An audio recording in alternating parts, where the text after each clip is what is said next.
Awalnya, korban bernama Mustafa asal Jakarta mandi di wilayah air terjun dengan kondisi aliran air yang kecil.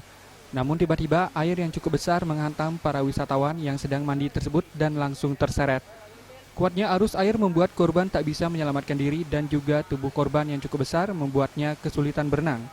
Tubuh korban ditemukan tersangkut di bebatuan besar dalam kondisi telah meninggal dunia di Sungai Aling-Aling yang berjarak 3 km dari lokasi tenggelam di air terjun Aling-Aling.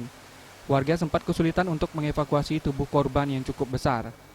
Korban awalnya berwisata ke air terjun Aling-Aling bersama 5 orang rekannya dan berenang di sungai. Namun kelima orang rekannya tersebut selamat. Menurut salah seorang pemandu wisata, Putu Selasnaya yang selamat dari amukan air bah mengatakan, dirinya sempat menyelamatkan 2 orang teman korban. Saat turun air kecil. Setelah saya menjaga, nolong yang gendut itu agak nggak bisa berenang. Oke. Air datang besar sekali nolong itu. Udah gitu begitu saya nolong langsung tenggelam. Saya udah dijatuhkan ke bawah itu. Bawah.